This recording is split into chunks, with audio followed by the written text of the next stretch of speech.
पगली एक तो बात करना चाह रहा। अरे का भाई का दूर जाइए जल्दी जल्दी। का हाय दिया, बहुत ही गंदा स्माइल आ रहा है लड्डू के भैया। अरे वो स्माइल नहीं पगली, वो स्मेल होता है, स्मेल। ऐसा ही पकड़ा है, बहुत ही गंदा बदबू है सच्ची। अरे अब क्या बताएं पगली, ये सब कुछ जो है ना भभूति जी की वजह से हुआ है। पता नहीं उन्होंने वो कौन सी गोली हमें खिला दी जिसे खाते जो है सब रायता फैल गया। हाय दिया, तो ये रायते को जल्दी समेटिए। का है कि आप जब भी हमारे पास आते ना हमको बेहोशी छा जाता है। तो फिर क्या तुम मतलब जीवन भर हमसे दूर ही रहोगी? नहीं, हम आपसे दूर कैसे, हाय दिया, कैसे रह सकते हैं?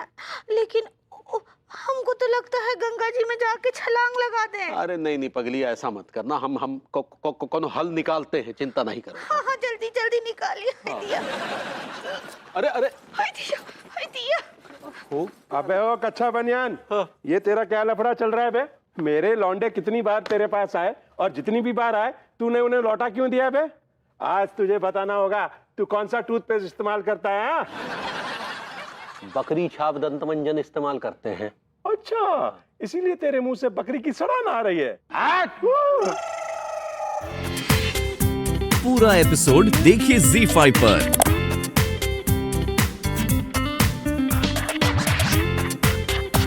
बेबी, बदबूदार झोंका नहीं, खुशबूदार झोंका, क्योंकि इस खुशबू के लेके हम आए हैं।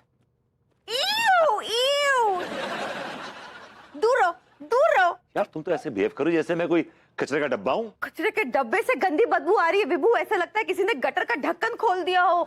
ये कुछ ज्यादा हो रहा है बेबी। मतलब तुम मेरी तुलना गटर से कर रही हो? गटर से? You calling me gutter? एक second, let me find it out myself. देखता हूँ मैं कि कितनी बुरी बदबू आ रही है मेरे मुंह से।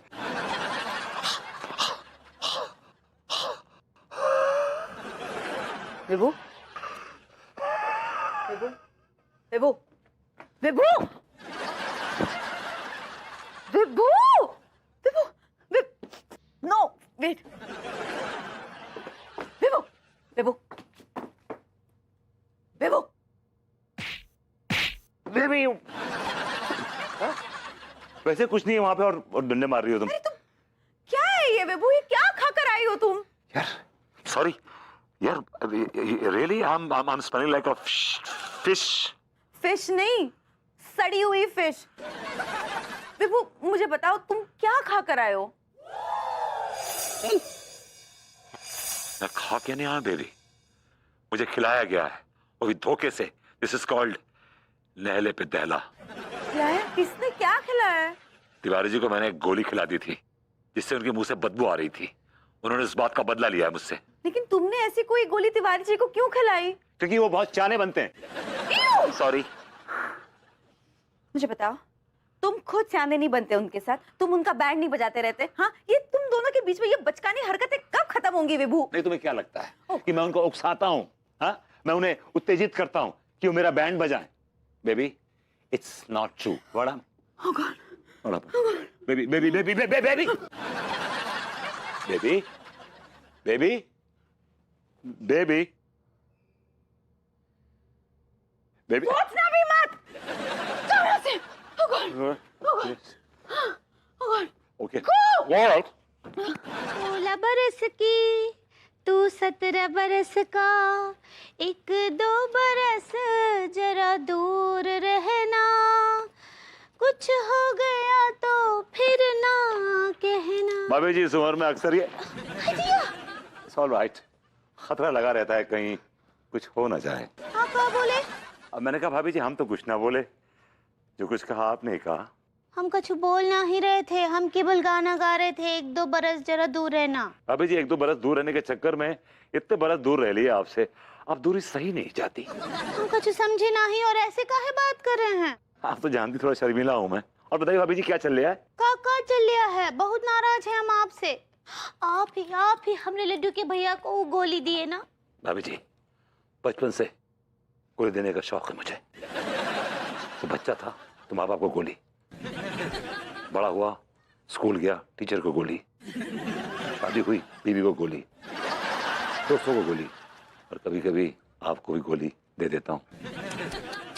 दिया इसका मतलब तो यही हुआ ना कि आप बहुत बड़े गोलीबाज हैं, गोलीबाज। ये भाभी जी हम तो हैं बहुत बड़े गोलीबाज। चलिए जाइए, हमको आपसे बात ना ही करना है। भाभी जी मुझे माफ कर दीजिए, मुझे अपनी गलती का एहसास हो गया। I am really sorry. हमको एक तो बात बताइए, आपको हमेशा एहसास गोली देने के बाद ही काय होता है, पहले काय नहीं होता है? भाभी जी क्या है कि गलती करने से पहले अगर आदमी को अच्छे बुरे का एहसास हो तो गलती करे क्यों, गोली दे क्यों वो आपको। हाँ, और पूरा दुनिया में आपको हमरे लड्डू के भैया ही मिलते हैं गोली देने के लिए। भाभी जी माफ कीजिएगा, वो खुद भी बहुत बड़े गोलीबाज हैं। चुप कीजिए आप। हम उनके विरोध में एक शब्द भी नहीं सुनेंगे। हाँ भाभी जी माफ कर दीजिए, आपके लड्डू के भैया बहुत महान हैं, बहुत ग्रेट हैं। इस दुनिया में आके उन्होंने हम सबका उद्धार कर दिया है। वो कानपुर की आन बान शान है भाभी जी, हम सबके चहीते हैं। उनको शत शत प्रणाम, साष्टांग दंडवत। तिवारी जी मर रहे हैं, तिवारी जी मर रहे हैं। क्या बोले? मैं तिवारी जी अमर रहे हैं भाभी, तिवारी जी अमर रहे। सही पकड़े हैं। तिवारी जी मर रहे हैं, तिवारी जी मर रहे हैं, तिवारी जी मर रहे हैं। सही पकड़े हैं। हाय दिया, इतना गंदा बदबू, छी। यकीन नहीं हो रहा है तिवारी जी, आपने विभू को वो गोली कैसे खिला दी?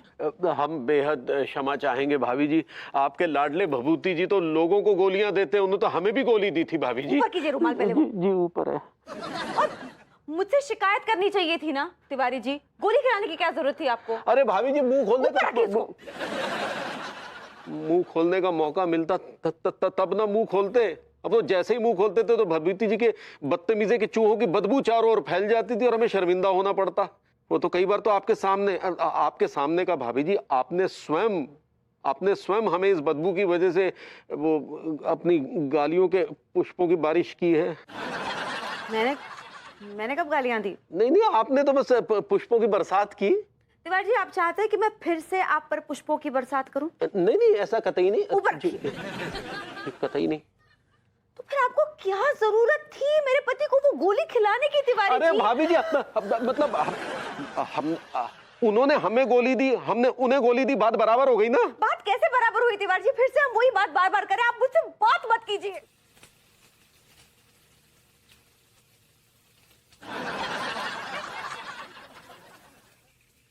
कौन है तू बंदे, नाम है क्या? कौन है तू बंदे, नाम है क्या? आया जगत में क्यों तू, आया जगत में क्यों तू, करना है क्या? कौन है तू बंदे, नाम है क्या? साहब ये क्या हाल बना रखा है आपने? भैया मास्टर जी ने 1.25 महीने के लिए अध्यात्मवास में जाने का निर्णय किया है। मतलब मास्टर साहब आप 1.25 महीने के लिए अध्यात्मवास में जा रहे हैं? लगता है मास्टर ने धक्के मार के घर से बाहर निकाल दिया आपको। बदतमीज। बस भैया ऐसे ही समझ लीजिए। लगता मास्टर साहब का मसाला खत्म हो गया। तुम्हारे अंदर संस्कार नाम का चीज है कि नहीं? हर बात को मजाक में लेते हो, हर शख्स का मजाक उड़ाते हो। कभी एक बार आईने के सामने खड़े होकर खुद से सवाल किया है? हाँ किया, कई बार किया। क्या सवाल किया है? आईने से पूछा है कि आईने तूने कभी इतना हैंडसम आदमी देखा है? तो आईने ने बोला है कि ना कभी नहीं, फर्स्ट एंड लास्ट। कभी ये पूछा है कि मैं कौन हूँ और मैं इस दुनिया में क्यों आया हूँ? मुझे क्या पता यार आप कौन है, इस दुनिया में क्यों आए? आपको पता होगा भाई वास की।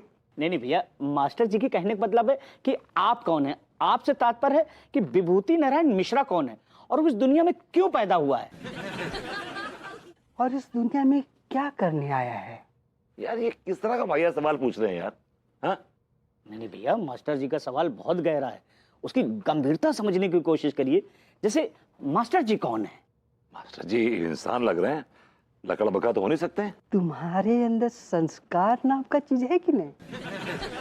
हम हैं तो इंसान ही, लेकिन हम शिक्षक हैं, शिक्षा देते हैं। डॉक्टर साहब अच्छे स्वास्थ्य देते हैं, तिवारी भैया लोगों को कच्चा बनियान देते हैं। वैसे आपका यूज क्या है? लड्डू के भैया के साथ ही क्यों, मेरे साथ क्यों नहीं?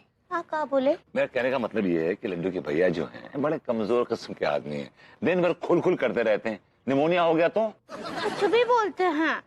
हमरे लड्डू के भैया तो बहुत ही रॉन्ग हैं। यस, मैं सालों से आपको समझाने की कोशिश कर रहा हूँ कि वो रॉन्ग आदमी है। गलत आदमी पकड़ लिया आपने। आप गलत पकड़े हैं। हमरे कहने का मतलब है कि हमरे लड्डू के भैया तो बहुत ही मजबूत हैं। आप वो स्ट्रॉन्ग कहना चाह रही हैं? सही पकड़े हैं। प्रणाम भाई माँ। खुश रहिए, खुश रहिए। भैया मुझे आपसे कुछ बात करनी है। मुझे आपसे जरूरी बात नहीं करनी है। आई एम नॉट इंटरेस्टेड, ना तो मैं इंटरेस्टेड हूँ और ना ही मेरी कोई इंक्लिनेशन है आपसे बात करने की। Just go to hell, right? भाभी जी, मैं आपसे ये कह रहा था। भैया आप बाद में कह लीजिएगा, पहले मेरी सुन लीजिए। क्यों सुन लूं? कौन है आप? गवर्नर है कानपुर के जो सुन लूं आपकी? नहीं सुनूंगा, जाइए, दफा हो जाइए यहाँ से। वो इतने प्यार से बोल रहे, सुन लीजिए ना उनका। भाभी जी, अगर आप कह रही हैं तो जरूर देना चाह रहा था। बोल लीजिए, आप ही बोल लीजिए प्लीज। भैया मैं एक बहुत अच्छी खबर देना चाह रहा हूँ। क्या खबर अच्छी है? आपका कोविड-19 टेस्ट नेगेटिव आया है, ये अच्छी खबर होगी। कांट यू सी कि मैं भाभी जी से बात कर रहा हूँ? भाभी जी घर पर हैं? तिवारी जी आइए ना, आइए बैठिए। शुक्र है भाभी जी आज आप व्यस्त नहीं है। किसने कहा मैं व्यस्त नहीं हूँ? मैं अखबार पढ़ रही हूँ। हाँ, लेकिन अखबार तो फुर्सत के क्षणों में पढ़ा जाता है भाभी जी। जी नहीं, मैं अखबार जानकारी के लिए पढ़ती हूँ। अच्छा, तो मतलब कलुआ की बीवी को बलुआ ले गया और मलुआ की बहन को ठलुआ ले गया, इस तरह की खबरें पढ़ने में आपको आनंद आता है मतलब अखबार में? या फिर मैं अखबार इसलिए पढ़ती हूँ ताकि मैं लॉटरी के टिकट्स खरीद सकूं।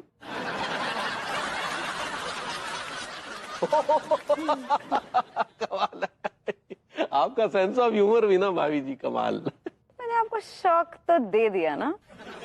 जी कुछ हद तक तो दे ही। मुझे आपको परेशान करने में बड़ा मजा आता है, छेड़ने में बड़ा मजा आता है। जी, और हमें भी आपसे छेड़ने में बहुत मजा आता है। जी आज भाभी जी बड़े अच्छे मूड में है, इस पल को किसी मनहूस की नजर न लगे। भाभी माँ। हाय सक्सेना जी। लग गई मनहूस की नजर। क्या है? काय छुट्टे बैल की तरह एकदम अंदर घुसे चले आए आप? छुट्टे बैल तो आप हैं। जो बिला वजह मेरी भाभी माँ के घर में घुस जाते हैं। वाह वाह Saxena ji. I like it। भाई माँ, मैं एक्चुअली ये कह रहा था आपसे। जी जी। हमको छुट्टा बैल कह रहा है तू?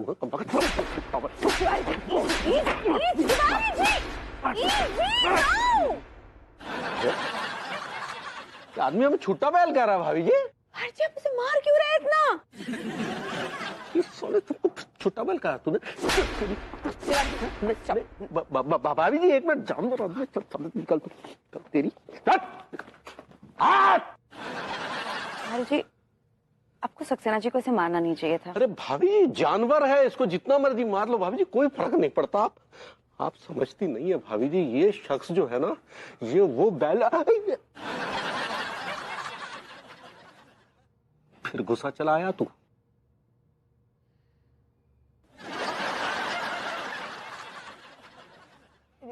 Saxena ji calm down. Okay okay.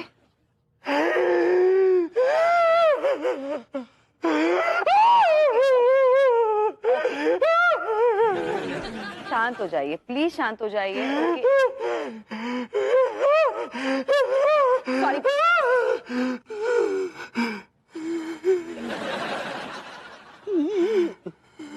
अरे मोको का पतो, मैंने तो उड़ती उड़ती खबर सुनी थी कि मोहल्ले में चुनाव होने वाले हैं। अबे लेकिन ये चुनाव हो किस चीज का रहा है? भाई ये चुनाव की नाव में कौन कौन सवार है मुझे तो कुछ ना पता। मलखान तुझे कुछ पता है इस बारे में? सुन भैया, ऐसी फालतू की बातन के लिए ना मेरे पास बिल्कुल भी वक्त नहीं है। हाँ, तो को मोहल्ले की छोरी से फुर्सत मिले तब ना। सारे धीकलट फालतू की बकवास कर रहे हो। जहाँ तक मैंने सुना है कि कानपुर के जो बड़े बड़े इलाके हैं, जैसे कि अपनी मॉडर्न कॉलोनी, किदवई नगर, रामनारायण बाजार, इन सब एरियो के एक अलग से प्रेसिडेंट होगा जो वहां का विकास करेगा और लोगों की जन समस्याओं का समाधान करेगा। अच्छा डॉक्टर साहब, कौन खड़ो हो रहा है भाई देवे? अरे एक तो वो पल्ली गली का बख्शी खड़ा हो रहा है। डॉक्टर साहब, वो बक्सी नहीं, वो भक्सी है वो किसी को नहीं बख्शेगो, एक नंबर का घटिया आदमी है वो। सही कह रहे हो। वो बख्शी ना हबशी है, हबशी। हमारी सबकी बैंड बजा देगा वो। रिटायर्ड पुलिस ऑफिसर है वो। अबे तो हम लोग ऐसे घटिया कैंडिडेट को चुने ही क्यों, बल्कि हमें तो एक ऐसा बंदा चाहिए जो पूरा मोहल्ला भी चमकाए और साथ साथ सुख सुविधा भी ले आए। है प्रेम भाई, है एक ऐसा बंदा जो कि मॉडर्न कॉलोनी को ना लंदन बना देगा। लंदन। उसके राज में पानी के नल से पानी नहीं, जूस निकलेगा, जूस। समझे? सक्सेना भैया, शराब और सोडा भी निकलेगा, जो चाहते हो सब निकलेगा। आखिर कौन है वो महान हस्ती? कसम खा के कह रही हूँ, मैं तो उसकी अंग अंग चूम लूंगा।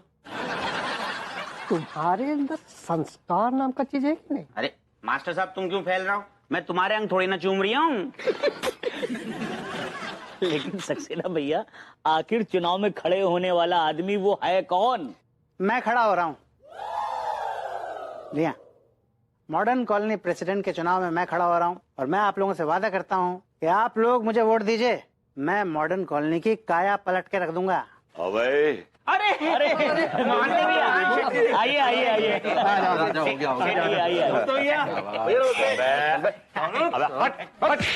पैर में आ जाएगा। भाई मैं देखिए, मैं ये बात दिल से कह रहा हूँ, आप दोनों के आशीर्वाद के बगैर मैं ये जंग जीत ही नहीं सकता। सक्सेना जी, हमारा आशीर्वाद आपके साथ है। ई चुनाव में सेंसेक्स आपको ही मिलेगा। आप सक्सेस कहना चाहती हैं? ऐसे ही पकड़ना है। बिल्कुल सक्सेना जी, हमारे बेस्ट विशेस, हमारे आशीर्वाद हमेशा आपके साथ हैं।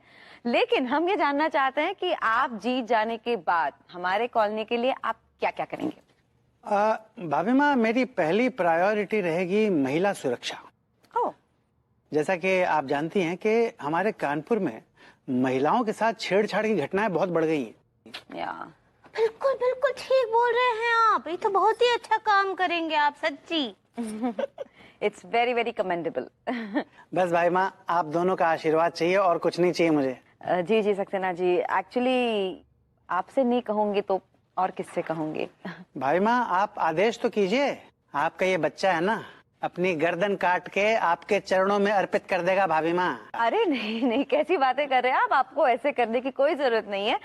एक्चुअली देखिए, अब अपना समझ के आपको मैं कह रही हूँ, तो अगर विभू के लिए सरकारी डिपार्टमेंट में अगर कोई जॉब आप पक्की करा सके तो देखिए, बुरा मत मानिए सक्सेना जी, मैं अपना समझ के आपको कह रही हूँ। भाई माँ, विभूति भैया हो या तिवारी भैया हो, ये दोनों मेरे अपने हैं। आप सब मेरे अपने हैं, आप सब मेरी फैमिली है भाई माँ। लेकिन भाई माँ, जो अपनी फैमिली होती है ना, जो अपने होते हैं ना, वो कभी भी अपनों को जिताना चाहते हैं, हराना नहीं चाहते। दिया, लेकिन कौन उल्लू का पट्टा है जो आपको हराना चाहता है? ये जो दो मेरे बड़े भाई हैं, विभूति भैया और तिवारी भैया, ये दोनों नहीं चाहते हैं कि मैं ये जंग जीतूं। लेकिन क्या है? हाँ, पता नहीं क्या हो गया इनको, मेरे खिलाफ दुष्प्रचार कर रहे हैं। देखिए, मेरे खिलाफ दुष्प्रचार कर रहे हैं, सबसे कह रहे हैं कि मुझे वोट ना दें। बताइए। नहीं, माफ कीजिएगा, ये तो सब इन्हीं का, विभूति जी का किया धरा है। हमने क्या कहा? क्या बेतु की बात कर रहे हैं आप? क्या बेतु की बात कर रहे हैं? बल्कि आप इनकी नेगेटिव पब्लिसिटी कर रहे हैं। आप कर रहे हैं, नॉट मी। आप इतने झूठे आदमी हैं यार। हम तो आप तो महा झूठे हैं, आप महा झूठे हैं। क्या बोल रहे थे आप वहां पे? नहीं, क्या बोल रहे थे? अगर सक्सेना नेता बन गया, अगर चुनाव में जीत गया, तो पूरे मोहल्ले को ये पागलखाना बना देगा। कहा था नहीं कहा था आपने? कहा था नहीं कहा था आपने? I like it। जाने दीजिए भैया।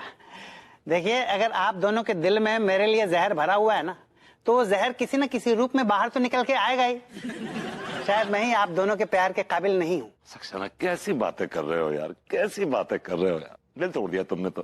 भाई, तुम्हारे खिलाफ मैंने नेगेटिव पब्लिसिटी नहीं की है, बल्कि मैं और तिवारी जी चाहते हैं कि तुम ये चुनाव जीतो, और बल्कि हम तो कोशिश भी करेंगे तुम्हें जिताने की, बल्कि तुम्हारे लिए वोट मांगेंगे, यू नो।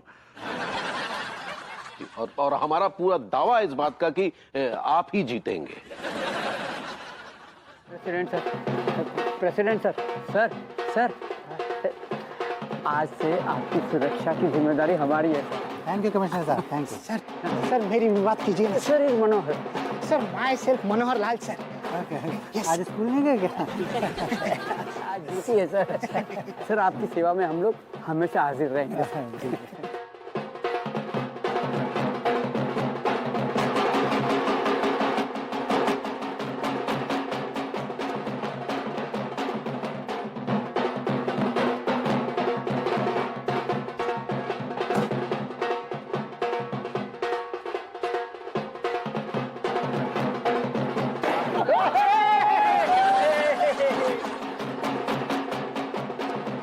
तुम्हारे अंदर संस्कार नाम का चीज है कि नहीं? अरे माँ साहब, आज खुशी का दिन है यार, कम ऑन। आपके संस्कार गए गुइया के खेत में। अरे वो तो ठीक है भैया, लेकिन आप दोनों इतने खुश क्यों हो रहे हैं? आंखों ये लड्डू लगा रखे हैं आपने। पानी की तरह पैसा भाया हमने। तुम लोगों की तो लॉटरी लग गई सालों, अब ये पगलेट तुम्हें करोड़ों का फायदा करवाएगा। हाँ तिवारी जी, मैंने कहता था हमने सही घोड़े पे दाव लगाया है। अरे आपने कब कहा? आपने तो कुछ भी नहीं कहा। सक्सेना भैया, आपके लाने है ना, हमने इतनी मेहनत करी है थी। सक्सेना भैया, गरीबी से जो हमारे गुर्दे मुरझा गए हैं ना, आप करारे करारे नोटिस उन्हें ताजा कर दीजिए, जान डाल दीजिए उनमें। सक्सेना भैया, हमारी तो वाइन शॉप खुलवा दियो, वहीं पियेंगे और वहीं बेचेंगे। गोलू जल्दी जल्दी जल्दी जल्दी जल्दी जल्दी। जैसा कि आप मेरे पीछे देख सकते हैं कि जो हमारे नवनिर्वाचित प्रेसिडेंट है मॉडर्न कॉलोनी के मिस्टर अनोखेलाल सक्सेना जी, उनका काफिला जीत के जश्न में डूबा हुआ है, जीत का जश्न मना रहा है। उन्होंने चिर प्रतिद्वंदी मिस्टर लड्डू चांद बख्शी को हराया है बहुत ही बुरी तरीके से। आइए जानते हैं मॉडर्न कॉलोनी के भविष्य को लेकर क्या प्लान है उनके, मिस्टर अनोखेलाल सक्सेना जी के। मिस्टर अनोखेलाल सक्सेना जी। सक्सेना भैया! सर मेरा नाम करकट स्वामी है, A to Z news channel से। सर आपकी एक छोटी सी बाइट लेनी थी। मैं अभी अभी थोड़ी देर में विक्ट्री स्पीच दूंगा, तो अपने अपने कैमरे सेट कर लीजिए। जी जी, आप सभी लोग शांत हो जाइए, क्योंकि अब new president of modern colony आप लोगों का शुक्रिया अदा करेंगे, मॉडर्न कॉलोनी की जनता का शुक्रिया अदा करेंगे, उनको थैंक यू बोलना चाहते हैं। जोरदार तालियां। सक्सेना भैया! अब देखिएगा कैसे ये हमारे गुणगान गाते हैं। क्या आप क्या का गुणगान गाते हैं? आपने किया क्या? हमारा गुणगान करेंगे? माफ कीजिएगा, दिन रात मैंने एक किया मालूम है कैंपेनिंग में इनके लिए। अरे देखिए ना, बोलने जा रहे हैं। मॉडर्न कॉलोनी के मेरे प्यारे देशवासियों, बहनों, भाइयों और भाभी माओ, मैं तहे दिल से आप सभी का शुक्रगुजार हूं कि आप लोगों ने मुझे मेरी प्यारी मॉडर्न कॉलोनी की सेवा करने का मौका दिया। और जिस उम्मीद और विश्वास के साथ आप लोगों ने मुझे ये मौका दिया है, मैं पूरी कोशिश करूंगा कि उस उम्मीद और विश्वास पर मैं पूरी तरह खरा उतरूं। तालियां! सर ये आपकी जो ये जीत हुई है, इसका श्रेय आप किसे देना चाहेंगे? Good question, very good question. जी सर। असल में बगैर टीम वर्क के, बगैर टीम एफर्ट के इतनी बड़ी जीत हो ही नहीं सकती है। और मुझे ऐसा लगता है कि मेरी इस जीत के हीरो हैं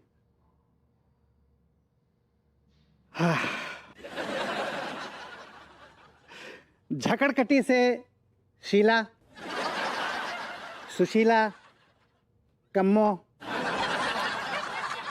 और उसके परिवार के सभी सदस्य। हाय दिया, हमरे बिटुआ देखिए देखिए कितना अच्छा बातें करते हैं। सुरेश, रमेश और उदय प्रकाश। इसके साथ ही साथ अफीम कोठी से मैं जरूर नाम लेना चाहूंगा। अफीम कोठी से अजय, विजय, बबलू और उनके मम्मी पापा। और इसके अलावा मुझे ऐसा लगता है कि मुझे इस मुकाम तक पहुंचाने में जो सबसे बड़ा हाथ है वो मेरे पड़ोस के आवारा कुत्तों का है।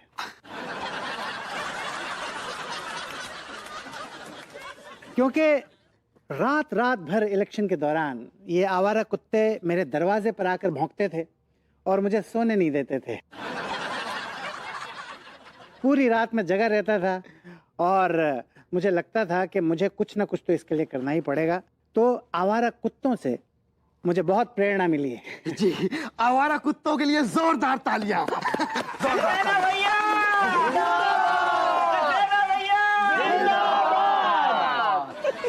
Idea Saxena ji, concrete lesson. I like it. भाई माँ, वो कॉन्ग्रेचुलेशंस होता है। सही पकड़े हैं। सच्ची बहुत बहुत बहुत बधाई आपको। थैंक यू भाई माँ। वाह सक्सेना जी, आपने तो कमाल कर दिया। You've nailed it. भाभी माँ, मेरे मन में बस मॉडर्न कॉलोनी की सेवा करने का ख्याल है, सेवा करने का जज्बा है और कुछ नहीं। अंगूरी जी, मुझे लगता है इस बार हमें एक बहुत ही बेहतरीन नेता मिल गया है। सही पकड़े हैं अनीता जी। हमको भी ई बार लगता है कि सक्सेना जी के आने से ना समाज में कछु पॉल्यूशन आएगा। आप रेवोल्यूशन कहना चाहती हैं। सही पकड़े हैं।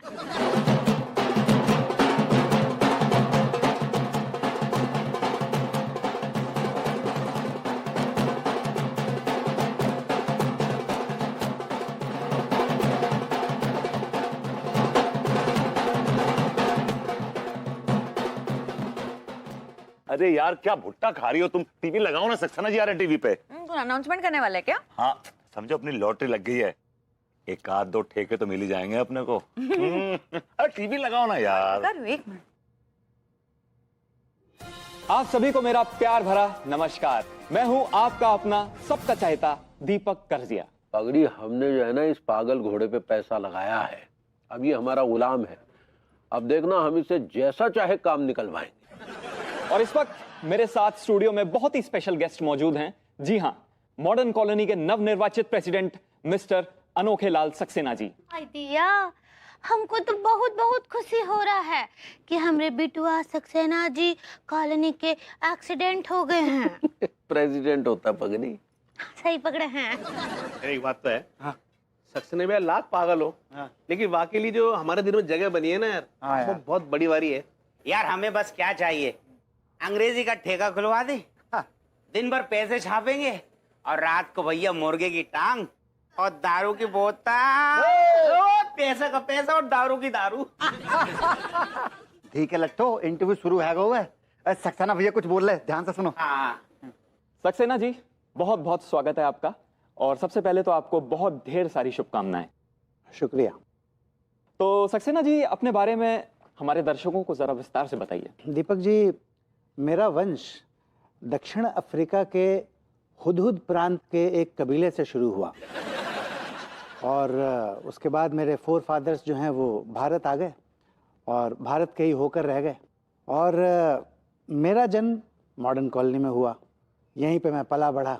और मुझे ऐसा लगता है कि मॉडर्न कॉलोनी के बहुत एहसान है मेरे ऊपर। एक बात माननी पड़ेगी, ये बंदा मॉडर्न कॉलोनी के लोगों को भूला नहीं है। मॉडर्न कॉलोनी को भूला नहीं है, ऐसा कह रहे हैं वो। मॉडर्न कॉलोनी में कौन रहता है? बंदे रहते हैं, इंसान रहते हैं, कोई भूत तो रहते नहीं है। अगर ऐसा है तो तुम्हारा नाम क्यों नहीं लिया? अरे यार, उसके पास गवर्नमेंट पावर है, अगर ओपनली किसी का नाम लेगा जनता के सामने तो लोग शक करेंगे उस पे यार। What do you understand? It's basic है। आइडिया, अब काहे डाउट करेंगे? देखो पगड़ी, ऐसा है कि हम ठहरे बिजनेसमैन, हमारे 50 तरीके के लीगल मैटर्स होते हैं, समझ गए ना। अब अगर सरकार को ये पता चलेगा कि हमारे और सक्सेना जी की कोई सांठ-गांठ है तो हम दोनों फंसेंगे। अब फिर वो आपका काम कैसे करेंगे? काम ऐसे करेंगे कि किसी को कानों कान भनक ना लगे। तो सक्सेना जी, अब आप मॉडर्न कॉलोनी के प्रेसिडेंट हैं, क्या सोचा है आपने मॉडर्न कॉलोनी के बारे में? देखिए दीपक करजिया जी, किसी भी मुल्क की तरक्की या यूं कहें कि किसी भी प्रांत की तरक्की या यूं कहें कि किसी भी कॉलोनी की तरक्की वहाँ की जनता पर, वहाँ की पब्लिक पर, वहाँ के रहने वाले लोगों पर डिपेंड करती है। बहुत अच्छी बात की है सक्सेना जी ने। अगर वहाँ के लोग ही कामचोर होंगे, नल्ले छिछोरे होंगे, पूरा एपिसोड देखिए ZEE5 पर।